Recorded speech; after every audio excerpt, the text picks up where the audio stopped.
Hi everyone, today we're going to talk about how you can expand your network on LinkedIn and how to build meaningful connections. You probably already know that among the other social media platforms, LinkedIn stands out as the space for professionals, for networking, and for job search and recruitment. And at one point in your life, you likely need to be active and present on LinkedIn and to engage and connect with people. So if you feel like this is an area you need to grow, to learn more about, and maybe you're feeling confused about who to connect with and how to do that necessarily, then this video is for you. So stick till the end of the video because I think you're going to get a lot of valuable information and actionable tips and takeaways once you finish watching this video. You're going to feel much more confident in establishing connections and relationships on LinkedIn. But hey, if we're just meeting, my name is Elif. I'm a marketing strategist and educator, and I release weekly videos for this channel every Thursday around the topics of marketing career, and career tips in general, just like this video. So if those are interesting to you,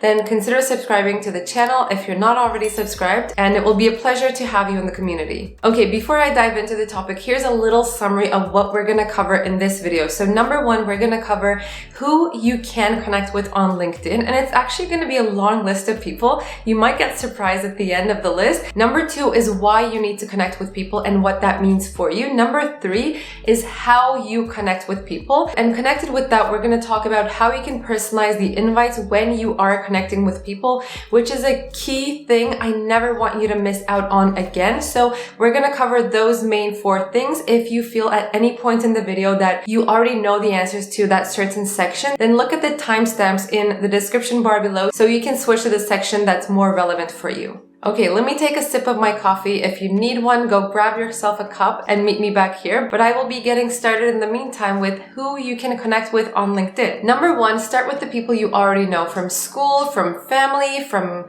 your family friends. Maybe your dad has friends that you'd like to connect with on LinkedIn and ask for job advice or something else. If you're an alumni, if you graduated, then connect with your alumni. It's very easy to find people that are in your school's alumni. If you've done any internships, any volunteer experience, any job experience, then the colleagues that you worked at those organizations, connect with all of those people on LinkedIn. Those are the first initial network that you're going to start building up. And one more thing to add to this one, if you're part of a community or if you have neighbors, then add those people as well. Those are the people in your primary circle, and it's very easy to start with those. Number two is connecting with people you already follow and know from other social media platforms. So maybe you are pretty active on Twitter or Instagram and you already have a following there, or people that you engage with on a regular basis. Connect with them on LinkedIn as well and send them a note saying that you're coming from Twitter, coming from that certain Facebook group or whatnot. So that's another one. Number three is people who are influential in your area of interest, who work at the companies that you'd like to work for, or people who work in the jobs or roles, have the positions that you are interested in pursuing or exploring further. So those are, again, great people to connect with and to learn from. Number four is if you're involved in any professional groups, maybe LinkedIn groups or professional groups on Facebook, then that gives you another community of people to add on your LinkedIn as well. Number five is if you're attending online events, workshops, webinars, online courses, all things that kind of fall into that category that happen in the virtual space. I'm talking about virtual spaces because we no longer do anything in the physical spaces, but if you are going back to that, then keep that in mind. But for the time being, any type of event, course, seminar, workshop that you're attending in the online space, ask for their LinkedIn URLs and connect with them. And sometimes, just as a note, in the last few online events that I've attended, like Zoom calls, workshops, those types of things, people actually leave their LinkedIn URLs in the chat. And if you're alert, then you can just copy paste them and start connecting with those people. And you have a common interest with them because you're attending that same event. So that's a great conversation starter. Make a comment about that event that you both attended or that seminar, something that you learned from that event, and start a conversation from there. Next one is connecting with recruiters, and recruiters are usually very open to connecting with people. So if you find recruiter profiles that maybe work in recruitment agencies, or even better, work as recruiters in the companies that you'd like to work for, then connect with those people. Maybe start asking questions, introduce yourself, maybe ask for an informational interview, or maybe just start engaging engaging with the content that they create on LinkedIn. Next one is if you go into My Network tab on LinkedIn, you may realize that LinkedIn brings up a list of people you may already know. So if there are people on that list that you'd like to connect with, then start connecting there as well. Wow, this is actually turning into a very long list, and it could have even been a video on its own. Anyway, the final two are once you start creating content and engaging with other people's content, you're going to be having conversations with other people in the comment sections, and you're gonna see more and more people either viewing or engaging or reacting with your content, and you kind of start commenting back and forth with other people under other people's content. Those are also potential contacts to add because you are following that same person and you are interested in reading or engaging with a similar type of content. Therefore, you maybe share a similar point of view, or maybe you have a disagreement, but that's also something to talk about and connect over. So those kinds of conversations also introduce you to potential new connections for your LinkedIn page. And by this point, if you connected with all the people that I've suggested you to connect with, it means that you likely have a decent amount of connections already on LinkedIn. And once you start building that network, you're actually going to see a snowball effect, because that's just how the social media platform algorithms work these days. So as you have a larger network, as you engage with more people, and as you create content for the platforms, your network is going to increase organically and just naturally. So having said that, it brings me to the second section where I want to talk about why you want to connect with people and why you should be connecting with people.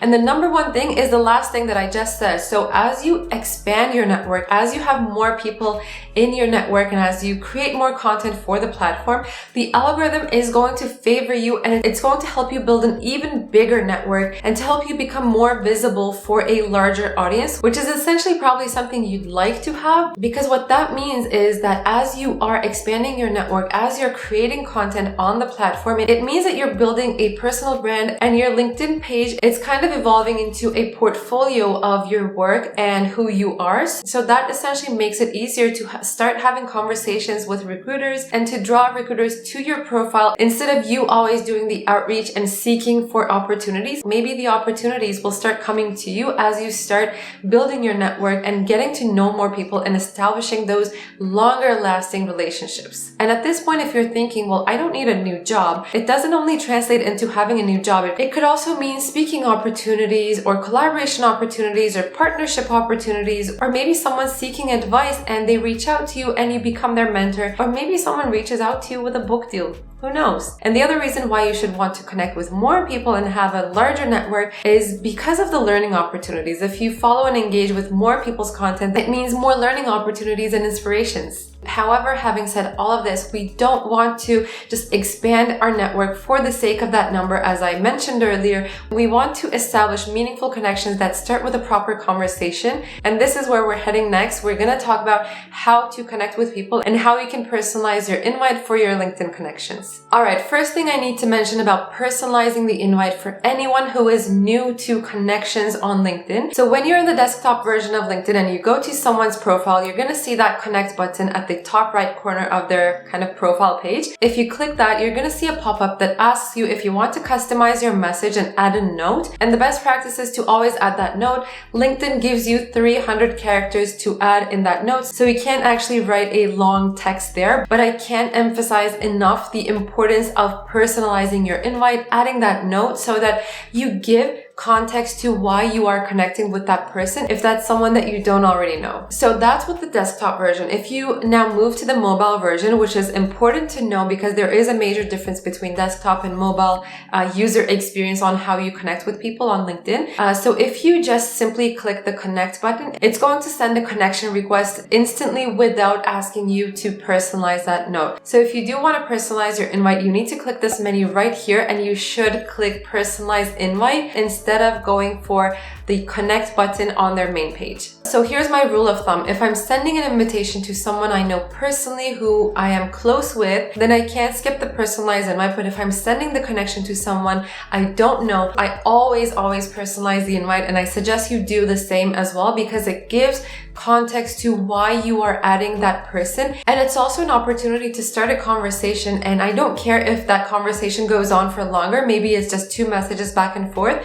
That's it. But it still warms you up to that connection. Now let's talk about how to personalize the invite and how to craft your message. And while I'm talking about this, I'm most likely going to have some examples, screenshots on the screen so that you can see some good practices and bad practices of some messages that I've seen so far. But number one thing I want you to pay attention to is to always be brief and to cut out any unnecessary words, any unnecessary sentences. If it's not important, if it's not relevant, then just skip that sentence. Be very brief and to the point. Next, I want you to ask yourself, what's the point of this connection request? Do you have an ask from this person? Do you have an offer, a value, a question for them? Or maybe you just want to connect with them and engage with their content, and maybe you've been following them on another platform or another community and you could benefit from seeing each other's content. Other conversation starters could be, maybe you want to collaborate with them, or maybe you have seen their work somewhere. Maybe you've read their article, seen their video, listened to their podcast, and you were really inspired or influenced, or maybe you had some questions about that certain episode that they had, and that's why you want to connect with them. In some cases, you might have something to offer to them. Maybe you have a resource that could be really helpful to them, or maybe you want to volunteer for their organization, or maybe you've seen them post an opportunity and you want to be involved in that opportunity, and that's why you want to introduce yourself. So you could have so many different reasons for wanting to connect with people, but you should give that context in your message. All right, you might right now be asking, what kind of value do I have to offer to anyone? I don't know what I could be offering. I'm a student and I don't know what value I could offer to someone who's working at this place. Thing is, never underestimate yourself. Maybe you've been following them and you've read an article. Maybe they close off that article by saying they will do further research on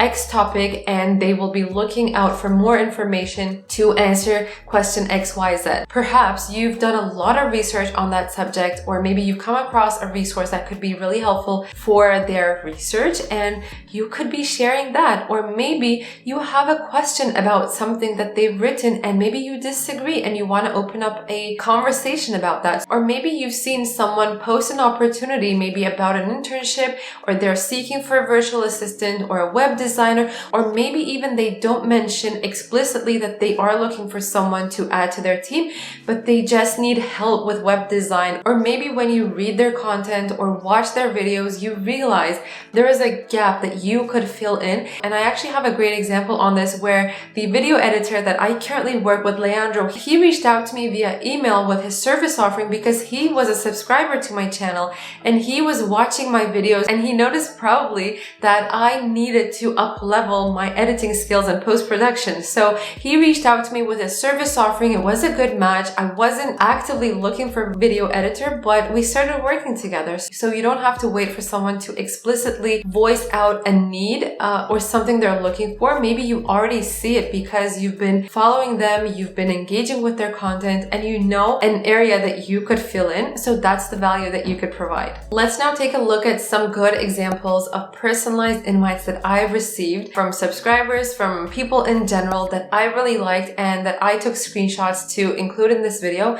because they were good examples, because they actually started a conversation. And I will also include a few notes that I've sent out to people and that were quite well received as well. Finally, I want to shout out to Madeline Mann, who has an amazing YouTube channel, but specifically an amazing video on how to write effective outreach messages on LinkedIn. She actually does a better job than me in terms of naming and categorizing the different types of messages that you could use for your outreach templates, let's say. So she formulates her messages into 5 categories, and they are compliment, continue the conversation, relate, mutual connections, and true helper, which were almost all of them were covered in the examples or the questions that I've asked about how you can personalize your invite or how you can think when you are personalizing your invite. Those were all covered, but I really like that she puts it into a template format and kind of formulates it. So these could be the names of different templates that you use. use for your outreach messages. If you want to check out her video, I will put a link in the description box below as well.